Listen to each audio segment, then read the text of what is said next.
안녕하세요. 이제 막 돌진한 딸아이를 키우고 있는 30대 워킹맘이에요. 이렇게 모르는 사람들한테 제 이야기를 해본 적이 없어서 어떻게 시작해야 할지 모르겠는데 두서가 없더라도 이해해주세요. 지난 결혼 생활은 녹록지만은 않았습니다. 특히나 시댁 식구들의 무신경한 말투와 째째한 남편 때문에 많이 힘들었어요. 하지만 어리석게도 저는 남편이 아빠가 된다면 사람이 달라질 줄 알았거든요. 그래서 아이까지 낳았지요. 하지만 집버릇 개 못 준다더니. 그래서 이혼을 결심하게 되었습니다. 지금은 죽일 만큼 미운 남편이지만 처음 지인에게 소개를 받았을 때는 믿음직스러운 사람이라고 생각했어요. 친정아버지가 워낙에 우유부단하신 분이었고 그로 인해 친정어머니가 고생을 많이 하셨거든요. 그래서 저는 꼭 저를 이끌어줄 수 있는 남자를 만나고 싶었는데 연애 내내 남편이 보인 모습이 그랬습니다. 데이트라도 하게 되면 이거 하자 저거 하자며 먼저 나서서 분위기를 주도했고 저에게 무슨 고민거리라도 있어서 털어놓으면 이렇게 해라 저렇게 해라라며 해결책을 제시해주곤 했는데 그게 그때는 다 맞는 말처럼 들릴 만큼 의지가 되었답니다. 그래서 남편이 만난 지 6개월 만에 결혼하자고 했을 때도 먼저 말해주니 좋았고 남편의 선택대로 따라가면 될 줄 알았어요. 하지만 막상 결혼을 해보니 남편은 리더십이 있다기보다는 독단적이었습니다. 특히나 돈 문제에 있어서는 제가 남편보다 월급이 같으면 같았지 단 한 번 10,000원이라도 덜 벌어온 적이 없었는데요. 그런데도 자기가 경제권을 쥐고는 저한테 생활비를 타쓰게 했어요. 그런데 이게 웬걸 결제할 때마다 남편한테 문자가 가면 전화를 해와서는 그걸 했냐 저걸 왜 사냐 어찌나 따져대고 사람한테 책임을 물어대는지 제가 그렇다고 무슨 명품을 사고 유기농을 사 먹고 그러는 것도 아니었는데 말이지요. 심지어 한 번은 친구들을 만나서 스파게티를 먹었는데 비싼 것도 아니고 한 접시에 15,000원짜리였거든요. 그런데 그걸 가지고 스파게티 한 그릇의 원가가 얼만지 아냐?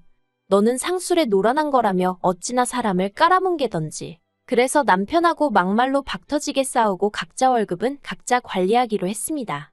지금 생각해보면 이때 그냥 이혼했어야 하는데 그때만 하더라도 제가 남자를 잘못 골랐고 섣부르게 결혼을 결심했다는 걸 인정하고 싶지 않았던 것 같아요. 그래도 다행이라고 해야 할지 월급을 각자 관리하기 시작한 이후로는 좀 숨통이 트이는 기분이었어요. 그런데 남편은 아니었던 모양입니다. 그 일이 있고 얼마 지나지 않아서 남편이 다니던 회사에 대대적으로 구조조정의 바람이 불고 있다는 이야기가 들려왔어요. 그리고는 저한테 대놓고 말은 안 했지만 자꾸 앓는 소리 죽는 소리가 늘어가는 게 월급이 줄은 모양이 돼요. 저희는 월급을 각자 관리하면서 생활비도 똑같이 각출해서 썼었는데 언젠가부터 한다는 소리가 자기는 회사에서 저녁 해결하고 올 때도 있는데 왜 식비를 똑같이 내야 되냐 하질 않나. 자기는 씻을 때 뜨거운 물 많이 안 쓰는데 난방비가 너무 많이 나왔다나. 진짜 제 얼굴에 침 뱉기 같아서 차마 일일이 적을 수는 없지만 별 말 같지도 않은 소리를 하면서 생활비도 저보다 덜 내고 싶어 하더라고요. 그렇지만 그럴 때마다 저는 남편이 그런 말을 무슨 의도로 하는 건지 뻔히 알면서도 못 알아듣는 척 모른 척하며 무시해버렸습니다. 만약 그렇게까지 왜 참고 살았냐고 물으신다면 솔직히 친정부모님이 항상 입버릇처럼 하시던 말씀이 이혼하면 여자만 손에다 엮거든요. 이혼녀 딱지 달고 세상 살기가 쉬운 일이 아니라고요. 그리고 저도 당시에는 그런 친정부모님의 말씀에 어느 정도 동의하는 바였어요. 지금도 연예인 부부가 이혼하면 여자 연예인은 이혼녀로 낙인 찍고 다시 연애라도 하면 무슨 큰일 난 것처럼 이야기를 하지만 남자 연예인이 누굴 만난다고 하면 능력 있네 어쩌네 그렇게 띄워주잖아요.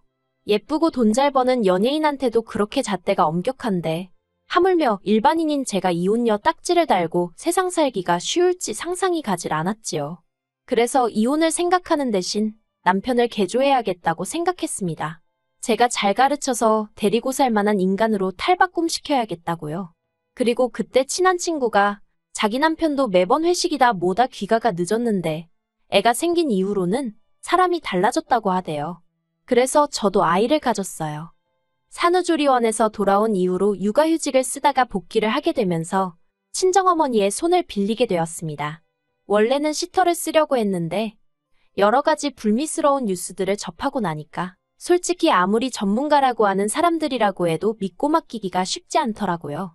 그래서 친정어머니께 부탁을 드렸네요. 그런데 아무리 외할머니라고 해도 솔직히 하루 종일 아기랑 시간을 보내는 게 쉬운 일은 아니잖아요. 친정어머니도 당신 나름대로 시간을 보내시던 일정도 있으셨을 테고요. 그래서 처음부터 한 달에 200 정도는 챙겨드릴 생각이었어요. 왜냐하면 제가 알아본 시터들 중 경력이 거의 전무한 사람들도 200은 불렀거든요. 그런데 이 얘기를 남편한테 하니까 기껏 한다는 말이 제가 직장을 관두고 애를 보면 되는데 기어이 회사를 다니려니까 이렇게 된 거 아니냐며 시터를 고용하건 친정어머니께 부탁을 드리건 그건 제가 엄마로서 직무를 유기해서 그런 거니 그로 인해 발생하는 지출은 저더러 알아서 해결하라대요. 어이가 없어서 애는 나 혼자 만들었냐고 물었습니다. 당신도 애 아빠니까 당연히 절반은 내야 되는 거 아니냐고요. 하지만 남편은 육아는 남자의 영역이 아니라는 헛소리나 해대면서 죽어도 못 낸답니다. 황당하고 어이없고 치사하고 그래서 그래 해보자라는 생각에 남편에게 알겠다고 했네요. 그리고는 월급을 각자 관리하는 수준에서 벗어나 완전히 친정은 친정대로 시댁은 시댁대로 그렇게 챙기며 살게 되었지요. 한편 신우는 처음으로 자취를 시작했습니다. 시집갈 때까지 부모님 옆에 딱 붙어 살 거라더니 어쩐 일로 혼자 살기로 했다대요. 그래서 그러냐 하고 말려다가 그래도 또 신우랑 사이가 특별히 나쁜 것도 아니었고 집들이 한다고 오라고 하니까 빈손으로 가기도 뭐해서 요새 자취생들 사이에 유행한다는 커피 머신을 선물해줬어요. 그랬더니 관계 있어서 그런가 며칠 뒤 남편이 저한테 10만 원짜리 상품권을 하나 주면서 장모님 갖다 드려 그러는 거예요. 백화점 상품권인가 하고 봤더니 그건 아니고 어디 전통시장 상품권이더라고요. 이걸 어디서 쓰나 싶긴 했지만 그래도 남편이 정말 모처럼 저희 친정어머니한테 선물하는 거였거든요. 그래서 난처한 기색은 내비치지 않고 알겠다고 고맙다고 했습니다. 그런데 친정어머니도 상품권을 받으시곤 저랑 비슷한 반응을 보이셨어요. 마음은 고마운데 어디서 쓸 수 있을지나 모르겠다면서요. 그리고는 한 일주일 정도 지났을까요? 친정어머니가 갈비찜을 해주셨습니다. 저희 남편더러 사위가 준 상품권으로 이렇게 좋은 고기도 먹어본다 하시면서요. 그런데 이건 솔직히 그냥 하신 말씀이시고 저희 친정부모님 당신들이 원할 때마다 소고기 사드실 수 있는 정도의 경제적 여유 있으신 분들입니다. 아무튼 그런데 이게 웬걸 그 상품권을 가지고 유세를 떨 줄은 상상도 못했어요. 상품권 이야기가 다시 나오게 된 발단은 제가 다니는 회사에서는 매년 성과에 따라 한 사람당 100만 원에서 200만 원까지 복지 포인트를 주거든요. 그리고 저는 올해 130 정도를 받게 되었고요. 여담이지만 남편도 아는 복지 포인트이고 얼마를 받건 간에 매년 요긴하게 잘 써오고 있었어요. 그리고 올해는 친정에 안마의자를 놔드려야겠다고 생각하고 있었습니다. 비록 3개월 만에 재택근무 전환이 되면서 친정어머니 도움을 받지 않아도 되게 되었지만 그래도 3달 동안 친정어머니가 고생을 많이 하셨으니까요. 그런데 남편이 올해는 그 복지 포인트로 뭐 할까라고 운을 띄우더라고요. 그래서 친정부모님 댁에 안마의자 놔드릴 거야 그랬습니다. 그랬더니 그걸 왜 제 마음대로 정하냐대요. 원래는 매년 상의해서 쓰긴 했었거든요. 하지만 지난번에 남편과 한바탕 한 이후로는 솔직히 금전적인 것과 관해서는 남편과 아무것도 상의하고 싶지 않았어요. 남편 논리대로면 제가 일을 잘해서 회사에서 고맙다고 저한테 주는 거잖아요. 그러니 순전히 제 몫인 건데 왜 남편이랑 상의해야 하나 싶었던 거지요. 그래서 남편한테 제 생각 그대로 이야기했어요. 내 포인트 내가 쓰고 싶은데 쓰겠다는데 뭐가 문제냐고요. 그랬더니 남편이 그러면 시댁은 시부모님은 생각 안 해? 그러는 거예요. 어이가 없어서 당신은 처가 생각 얼마나 하고 사냐고 따졌습니다. 그리고는 그렇게 시부모님 사드리고 싶으면 당신이 당신 돈으로 사드려. 월급 받아서 그 돈 다 뭐해? 생활비라고 100만 원 주고 나면 당신 생전 나하고 1원 한 푼 상의해서 쓴 적 있어. 그러니까 이번에도 알아서 잘 사드리라고 쏴붙여버렸네요. 그러자 남편이 입술을 대빨래 밀고선 인정머리가 있네 없네. 누가 누구한테 할 소리를 하던지요. 그런데 그 일이 있고 며칠 뒤 생각지도 못한 사람에게서 연락을 받았습니다. 바로 신우였어요. 신우가 먼저 저희 남편, 그러니까 자기 오빠한테 들었다면서 저희 회사 복지 포인트 이야기를 꺼내더라고요. 뭐라고 달리 반응을 보이기가 어려워. 네 맞아요 그런 게 나와요 하고 적당히 대꾸만 하고 있었어요. 그런데 신우가 정말 잘 되었다며 이번에 자기가 컴퓨터를 사려고 하는데 저더러 복지 포인트로 대신 사달라대요. 그러면 자기가 현찰로 주겠다고요. 사실 복지 포인트를 쓰려면 지정된 곳에서만 써야 되다 보니까 100% 마음에 드는 물건을 찾기가 쉽지는 않거든요. 그래서 저도 남편에게는 친정어머니 쓰실 안마의자를 사드릴 생각이라곤 했지만 마음에 딱 드는 모델이 없어서 고민이 많았지요. 그런데 신우가 돈으로 주겠다고 하니까 솔직히 잘됐다 싶더라고요. 그래서 바로 알겠다고 했습니다. 그런데 피는 못 속인다고 해야 되는 건지 어쩌면 남매가 그렇게 하는 짓이 똑같을 수가 있을까요? 신우와 통화를 마친 뒤 아가씨가 말한 컴퓨터.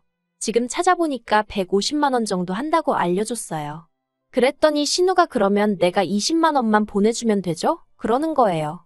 순간 이해가 안 돼서 신우더러 그게 무슨 말이냐고 150만 원짜리라니까 웬 20만 원이냐고 물었어요. 그랬더니 또다시 신우는 복지 포인트 쓴다고 했잖아요 그러는데. 그리고는 서로 간에 몇 번 더 말이 오가고 나서야 상황 파악을 할 수 있었습니다. 남편이 정확히 뭐라고 했는지는 모르지만 신우는 제 복지 포인트에 자기 돈 조금만 보태면 컴퓨터를 살 수 있다고 생각한 모양이에요.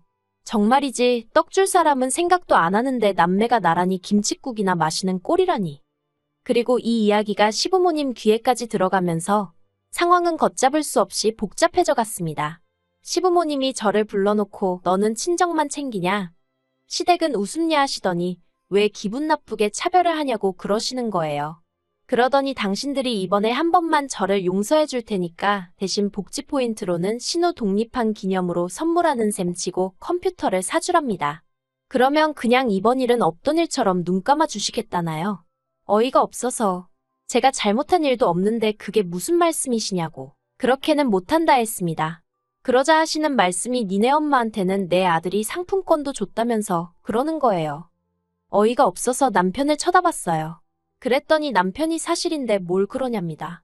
그래서 제가 어디 쓸 때도 마땅치 않은 상품권을 줘놓고는 그리고 그나마도 친정어머니는 고마운 마음에 당신 생돈 들여 고기 사셨고 그거 다 당신이 처먹지 않았느냐고 소리를 질렀어요. 그리고는 어머님더러 어머님도 앞뒤 사정도 모르시면서 아들 말만 듣고 그렇게 나서시는 거 아니라고 한 소리 했네요. 근데도 속에서 화가 안 풀려서 결국 남편더러 돈돈돈할 거면 그냥 혼자 살라고 했어요. 같이 사는 룸메이트도 당신처럼 야박하겐 안 할 거라면서요. 그리고 제 입에서 이혼 소리가 나오자 어머님이 저더러 미쳤냐며 언성을 높이셨습니다. 그런 모습을 보고 있으니 정말 하루빨리 이혼하고 싶다는 생각밖에 안 들더라고요. 그래서 어머님과 남편을 뒤로하고 먼저 시댁에서 빠져나왔습니다. 그리고는 친정어머니가 아이를 맡아주고 계셨거든요. 친정어머니한테 달려가 시댁에서 있었던 일을 털어놓고는 이혼하고 싶다고 하소연을 했어요. 평소라면 그래도 이혼은 안 된다 참고 살아라 하셨을 어머니셨지만 그날은 제가 어찌나 서럽게 울었는지 그래 정 힘들면 헤어져야지 그러시대요. 그래서 지금 변호사 사서 이혼소송 진행하고 있습니다. 협의이혼이 아니라 이혼소송까지 가게 된 건 남편이 양육비 가지고 어쩌고저쩌고 하며 그걸 깎으려 들었기 때문이에요. 솔직히 위자료는 생각도 없었고 애 양육비만 약속해 주었으면 했어요. 많지도 않았고 한 달에 80만 원 정도를 생각하고 있었지요. 그런데 양육비를 흥정하려 드는 남편의 모습에 너무 열받아서 아예 위자료도 받아야겠다고 제가 마음을 바꿔먹었어요.